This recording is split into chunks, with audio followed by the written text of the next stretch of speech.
Hello and happy Wednesday. So, I hope you're having a good week. As you can see, I got my coffee here. I just got off work and I'm tired.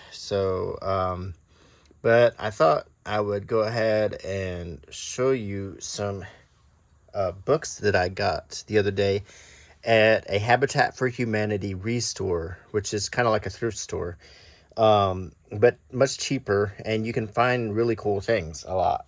So, um, and I found all these paperbacks. So I thought I'd start showing you some of these old vintage paperbacks I ended up finding. And all of this cost $5. Actually, they would have been free, but they said the books are free, but you can leave a donation if you'd like. So I left a $5 donation, and I took some paperbacks and other books off their hands. So this is Crusade in Europe, and this is a book I've always wanted to own, and I was really excited to find this old paperback, this old, in such good condition too. I mean, look, it's so shiny, and it just, I mean, it's in great shape.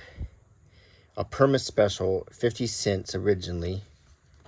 This is copyright 1948, but this is the 1952 paperback edition of Crusade in Europe by Dwight D. Eisenhower.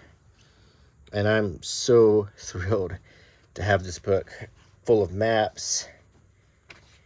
And from the words of Ike himself, talking about the war in Europe, the invasion of Normandy, all of the planning and all of the decisions he made,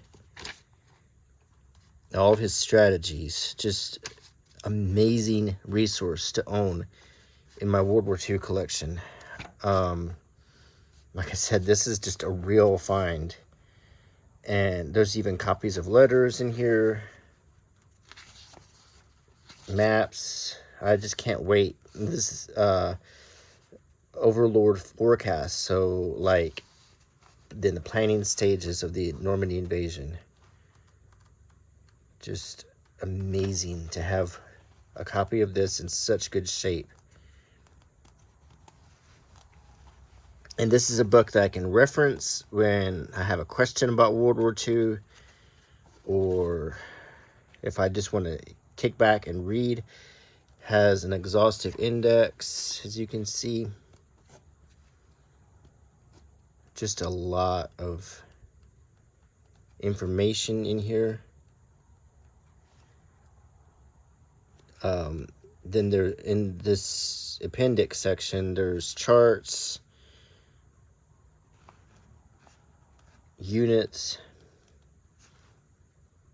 and this is all written in the first person by General Eisenhower himself. And he was president, but he still went by general. That was his preferred title. Especially after his presidency was over, and he was followed by John F. Kennedy, but he was still known as General Eisenhower out of respect. He was one of the great leaders who delivered the world from what could have been a disastrous consequence. And so Eisenhower it's really amazing to have this book. And on that same topic, I found Shifty's War. And this is just really, really cool. Well, for one thing, I want to show you something. A long time ago,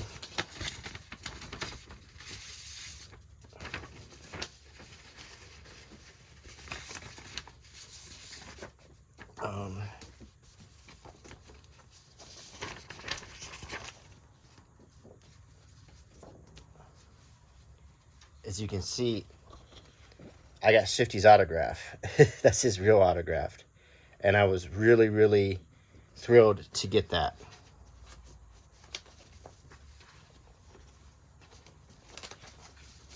This is one of my most prized collections here, is my autographs of Easy Company members. And I really want to frame them eventually.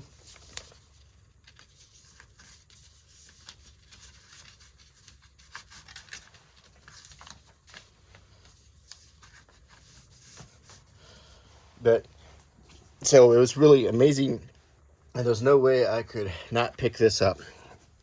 This is Shifty's War, the authorized biography of Sergeant Daryl Shifty Powers, the legendary sharpshooter from the Band of Brothers.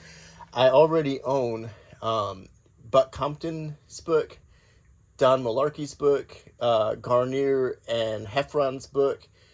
I have the books written by Dick Winters, and I have a book written by the one I showed in my last video. And forgive me, it's getting late, but the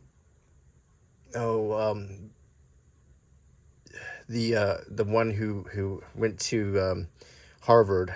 Gosh, I hate when my memory starts to fail me after a hard work day and I try to use, but I have a lot of firsthand accounts from Easy Company members, and so I didn't have this one. I didn't even know this one existed. So, just really excited to. I've read all the other ones, like cover to cover, and I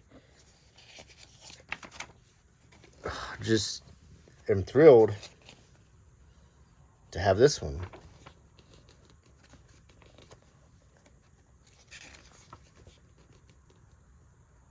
And I remember seeing him in the documentary.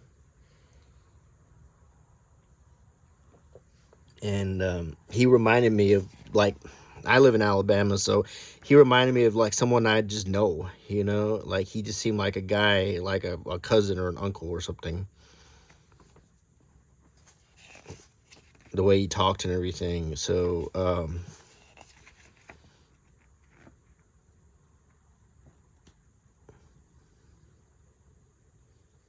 Popeye win. There's Shifty with Carwood Lipton. Paul Rogers, Earl McClung. I have Earl McClung's autograph. Shifty talking to Steven Spielberg with Tom Hanks, Wayne Rogers, and Peter Youngblood Hills. He played him in the show. And here he is at Skip Monk's grave in Eindhoven in the Netherlands. I went to the cemetery in France, in Normandy, the American cemetery there, and was struck by how when retreat was happening and they were lowering the American flags, and here I am out in the middle of France, you know, and they're lowering the American flags, and all of these French people who are there, all the French people are standing still. Not one person moves. They all stand out of respect for the American flag. And I was, you know, and whenever you hear someone criticize French people, I was blown away at the amount of respect and courtesy they showed.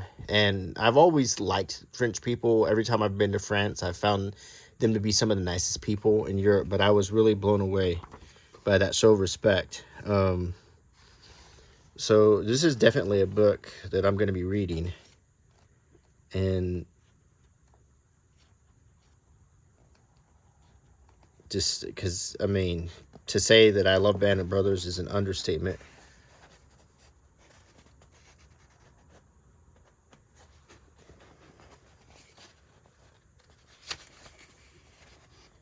So I just kind of like to glance through the indexes to sort of see what kind of things he's going to be talking about. He was at Camp Toccoa, so he knew Captain Sobel. And so yeah, I'm really looking forward to reading this. So this is Shifty's War, the authorized biography of Sergeant Daryl Shifty Powers, the legendary sharpshooter from Band of Brothers. Really excited to get this book. The next book I'll show you is, I found this one. It's The Gang That Couldn't Shoot Straight by Jimmy Breslin. Novel and turned into a movie. And the #1 coast-to-coast belly laugh. And it says, just ask Jimmy Breslin. Breslin is one of those down-to-earth kind of guys who knows what he's talking about. Sure, he goes for the throat via the funny bone, and he doesn't miss. Take the gang. They're just a nice, dishonest bunch of guys only an Italian mama could love. Not only can't they shoot straight, they can't even rob, steal, cheat, or kill straight. With a gang like this one, who needs J. Edgar Hoover? Make the Cosa Nostra your thing. Read Jimmy Breslin's funniest. Okay, that's funny. So the background of this book, though, is a little bit less funny. Guys, some coffee. So this book is about Crazy Joey Gallo. That's who this book is about, and his crew. Crazy Joey was not a particularly funny guy. He was famous until he was gunned down at, I think it was Umberto's Clam House or something like that. He was kind of a menace. He started a mob war. He was behind the shooting of Joe Colombo. And when he found out about this book and this movie, he was outraged. And he was particularly angry when they were making the movie. But when they ended up making the movie, they hired the actor to play his role in the movie. He was the guy who was on Law and Order, who played Briscoe. He passed away not that long ago. But actually, when he first wanted to muscle in on the production and intimidate this actor, they became good friends. So, long story short, but this is a comedy about Crazy Joey Gallo's crew. Now, Gallo didn't end very well. I think a lot of his crew members might have ended the same way. But kind of proto Sopranos, dark comedy. And it's funny, you meet the crookedest cast of characters that ever tossed a victim into Sheepshead Bay with a jukebox around his neck. Kid Sally Palumbo. He had big ideas and a small brain. He couldn't run a gas station at a profit even when he stole the customers' cars. Big Jilly Catalano. His only interests were food and sex, in that order. He weighed 425 pounds and always took off his clothes to eat. Tony the Indian. He collected gambling debts with a knife between his teeth. Carmela Russo. When she bent over to touch her toes, her breasts hit the floor before her fingertips. Mrs. Torregressa. The finest mourner in all of South Brooklyn. People actually had fistfights to get her to their funerals.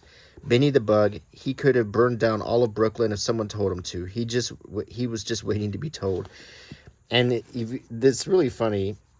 If you see here, on June 21st, 1971, it's To Daddy from Robbie. And you can see that his mom wrote the To Daddy part. And you can see how Robbie tried to scroll his name there because I guess he thought Daddy would really like this book. But this is a comedy book about the mafia.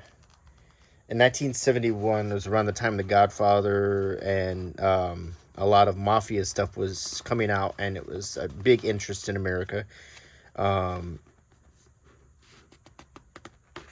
So this is a neat thing to have, and this is also a very, very popular book from the 70s. This was a hot paperback. You'd be hard-pressed to find a copy of this nowadays, and also you can't even find an audiobook of it or anything. It's like a lot of these very popular books just sort of became forgotten over time, which is strange. Once upon a time, though, this was a very, very popular book, and that was made into a movie, and so, yeah, it's strange. I also found All Things Wise and Wonderful by James Herriot. And I didn't find this one. I already owned this one, All Creatures Great and Small. I love this book. And I just want to read a little excerpt. Because I just want you to show how quickly I got hooked on reading this. You can hear my cat. She's trying to get in. She usually causes mayhem when she comes in here. So basically, it starts out, and he's in the Yorkshire Dales, and he's a country veterinarian, and he's sort of thinking back on when he was in vet school, and he never imagined that would be his life, and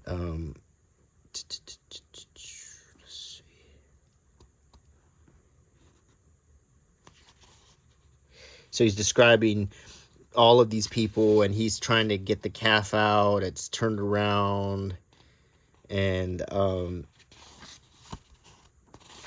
They didn't say anything about this in the books. I thought as the snow blew in through the gaping doorway and settled on my naked back. I lay face down on the cobbled floor in a pool of nameless muck, my arm deep inside the straining cow, my feet scrabbling for a toehold between the stones.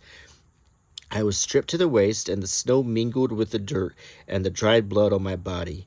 I could see nothing outside the circle of flickering light thrown by the smoky oil lamp from which the farmer held over me. No, there wasn't a word in the books about searching for your ropes and instruments in the shadows, about trying to keep clean in a half bucket of tepid water, about the cobbles digging into your chest, nor about the slow numbing of the arms, the creeping paralysis of the muscles as the fingers tried to work against the cow's powerful expulsive efforts. There was no mention anywhere of the gradual exhaustion, the feeling of futility, and the little far-off voice of panic. My mind went back to that picture in the obstetrics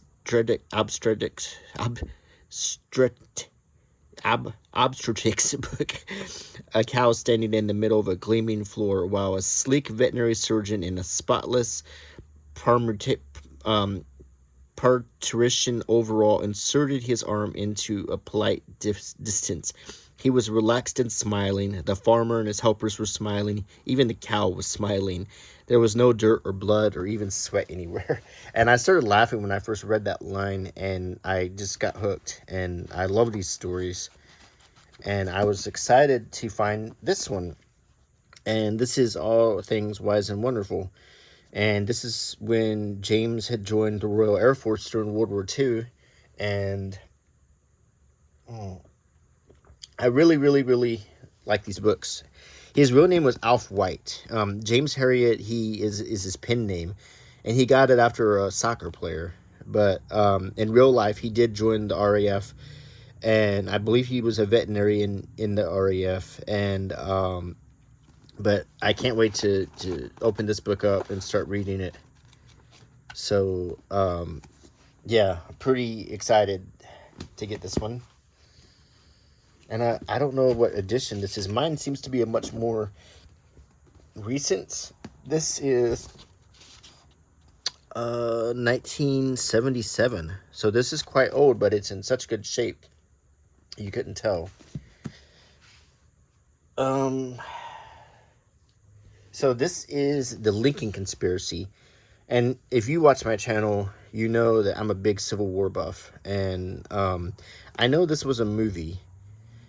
And it even mentions that now a major motion picture. Now, this copy's a little beat up.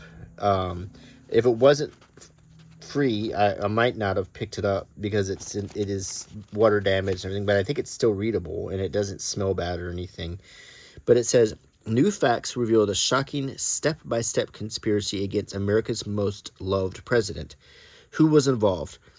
On April 14th, 1865, President Abraham Lincoln was assassinated while attending a play at Ford's Theater. Historical accounts tell us the murder was committed by a crazed actor named John Wilkes Booth and no one else. Now, after more than a century, startling new answers are uncovered for such questions as, why did the president's guard leave his post at Ford's Theater? Why did the Washington telegraph system mysteriously fail moments after the fatal shot was fired? Why were roadblocks put up on every exit leaving Washington except on the killer's escape route? Why did a number of high government officials turn down President Lincoln's personal request to meet him at Ford's Theater? So this is obviously, you know, a conspiracy theory, and it has a cast of characters, Lincoln's cabinet, Confederate plot participants. It lists Jefferson Davis, Alex Stevens, the vice president, Judah Benjamin, Jacob Thompson, Clement Clay, Beverly Tucker, George Sanders. Northern speculators plot. So there were Northerners involved: Jay Cook, Henry Cook, Thurlow Weed, Thomas Caldwell, J.V. Barnes, Robert Watson, and Benjamin Wade. Zachariah Chandler.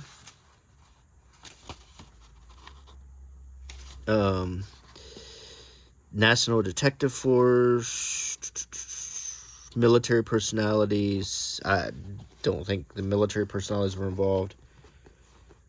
There's some numbers written here, 7645992. That Seems to be a phone number from back in the day. And here's some pictures. Abe Lincoln. And this is the actors. The Sun classic pictures from The Lincoln Conspiracy. Abe Lincoln is portrayed by John Anderson. He's played Lincoln in more than 600 films. John Wilkes Booth is played by Bradford Dillman. And there's a real picture of Lincoln meeting George McClellan at camp during the Peninsular Campaign. There's some scenes from the movie. This is Richmond after being sieged. Pictures from the movie. The weapon that Booth used, the Derringer.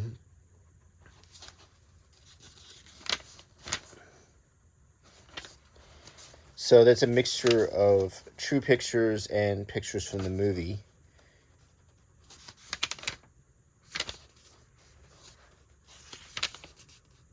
Our American Cousin was the play that was being performed on the night Lincoln was shot. There's the booth that Lincoln sat in. There is the...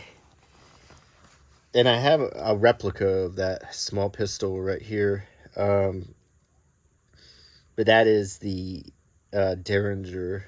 This is obviously a very small replica. The bed he lay in.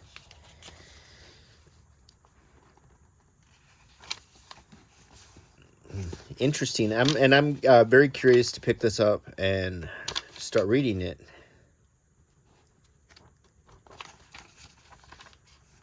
Very interesting stuff. Oh gosh.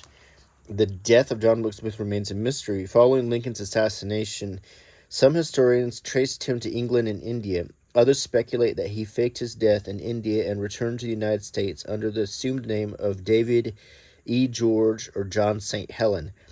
On his deathbed, this individual claimed he was John Wilkes Booth, and since there was a reward for the body of Booth, the mortician did not bury the corpse but had it carefully preserved. The above photos are purported by some people to be John Wilkes Booth's mummy, now in a private collection. That's pretty morbid. So, yeah, definitely an interesting one. Okay, this is The Betsy by Harold Robbins, and I've never read the book, but I've seen the movie a long time ago. The interesting thing about the movie is, as you can see, there's Robert Duvall and there's Tommy Lee Jones. Pre-Lonesome Dove, Robert Duvall and Tommy Lee Jones both starred in this movie. As well as, I think that's Burt Lancaster. No, Laurence Olivier, Robert Duvall, Catherine Ross, Tommy Lee Jones, Jane Alexander, Leslie Ann Down, Joseph Wiseman, and Edward Herrmann.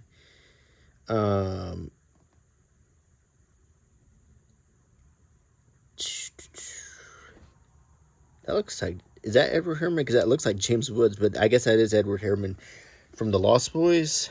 And The Cat's Meow, a movie I really liked. So it says, from Grosse Pointe to Miami to the glamour spots of Hawaii, the Betsy scales the dizzying heights of millionaire tycoons, bears the scandalous private lives that they share with their wives and mistresses, takes a dynasty built on a dream and cuts it down to size. Another hit for Robbins, sizzling with action, spiced with girls, and charged with clinical sex. That's interesting for a Robert Duvall movie. This book may be a lot more dirty than the movie. Oh, I mean, the movie was just a movie, but... And I've heard some scary things about Harold Robbins. Mostly, the only thing I really know about Harold Robbins is in Star Trek IV, The Voyage Home, when Spock and Kirk are on the bus, and Kirk and Spock is swearing, and then Kirk's talking about the authors of the time, Jacqueline Suzanne and Harold Robbins, and then Spock goes, oh yeah, the giants. So I'm curious. I've never read a Harold Robbins book. So he wrote The Carpetbaggers, The Lonely Lady. That was a movie. Let's see, The Betsy, The Pirate, The Dream Merchants. Huh. Yeah, he was real popular in the 70s. I know that. So this should prove to be interesting. Next is one I was super excited to find. This is Report on the Warren Commission on the Assassination of President Kennedy. This is the Warren Commission. This is the New York Times version, the complete text with all illustrations. This is obviously something I wanted for a reference. This was originally $1. The dramatic official answer to who killed Kennedy. The truth behind the most shocking crime of the century. On November 22nd, 1963, the President of the United States, John F. Kennedy, was shot down on the streets of Dallas. A young ex-Marine named Lee Harvey Oswald was arrested by the police as his assassin. 2 days later, Oswald himself was murdered. A grief-stricken world was stunned with horror. With the suspected killer dead, how would the real truth ever be known? Was Oswald shot to keep him quiet? Was he the agent of some political conspiracy? Was a foreign power involved? Was there any truth to the persistent rumor that Oswald was actually innocent? On November 29th, 1963, 1 week after the assassination, President Lyndon B. Johnson appointed a special committee of distinguished Americans under Chief Justice Earl Warren to search for the truth. Now, after 6 months of the most painstaking, exhaustive investigation, here are their dramatic answers, the final truth behind the most shocking crime of the century.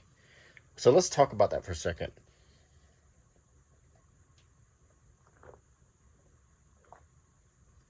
This book came out, this particular copy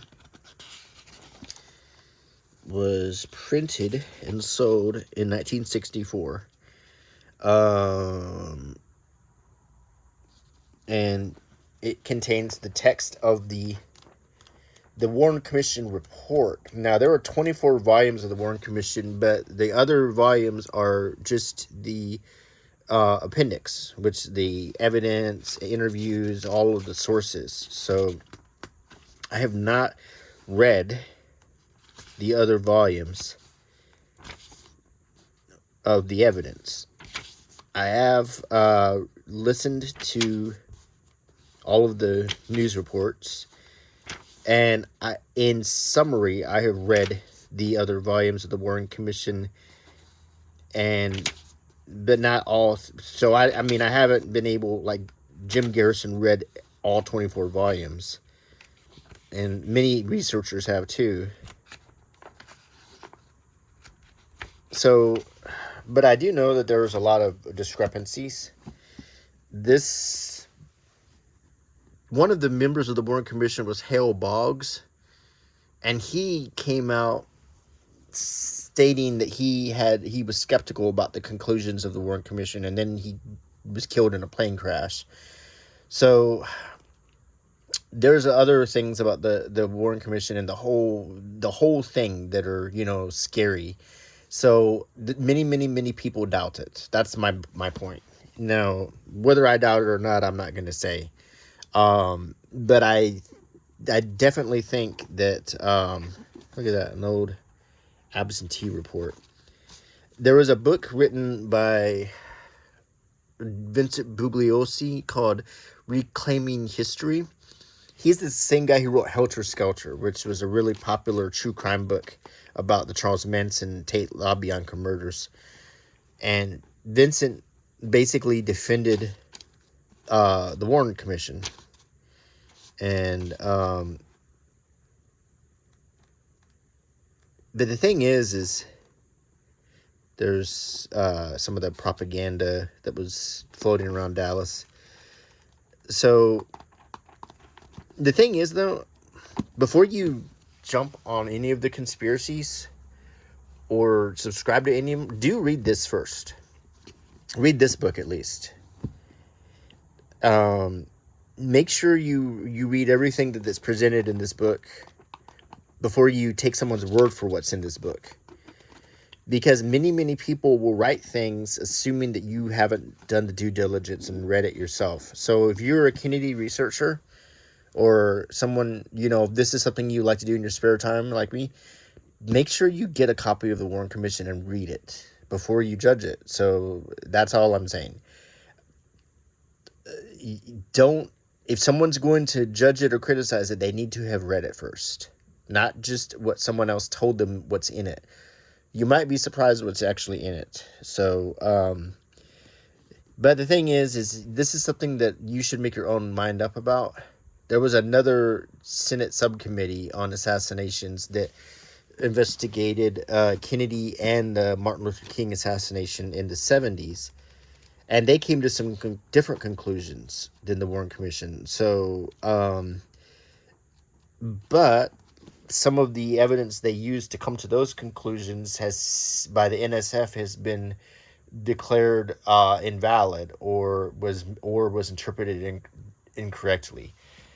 All I'm saying is a lot of this stuff is not what it seems, and there's a whole cottage industry of Kennedy conspiracy books that I have studied, and I'm not going to say what my opinion is, but I will say that one thing I will say is many people who write books about the Kennedy assassination are counting on the fact that the reader has not read this or other books that they're disputing. So just keep that in mind.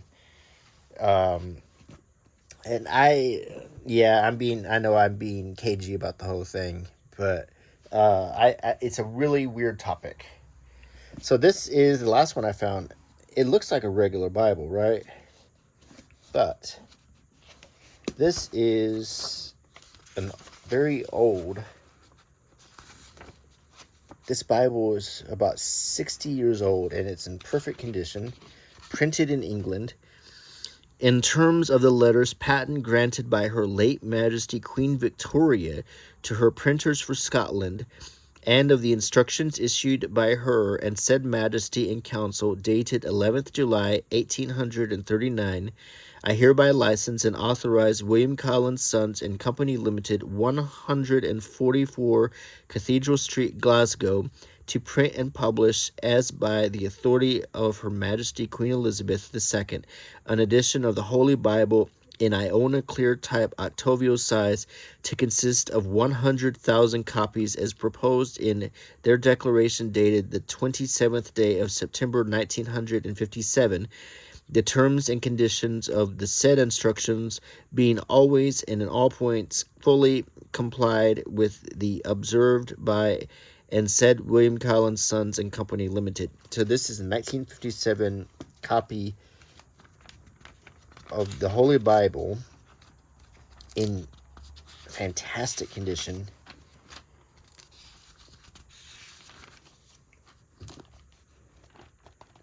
The King James text of the Bible for use in England, so you could assume this is an Anglican Bible. And naturally, King James is the translation. It differs very much from the Catholic Bible, but it's nonetheless a beautifully done book with photographs to give you context of the Holy Land.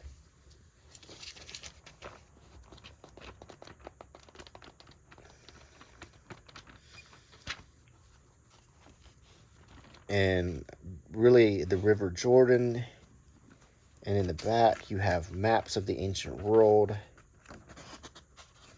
Just a really gorgeous book. And I was just excited to find this. And then there's helps to the study of the Bible section right here. The Bible is an interesting book. It starts out with what's called the Old Testament. And that is actually the Torah, basically, or the Jewish Bible.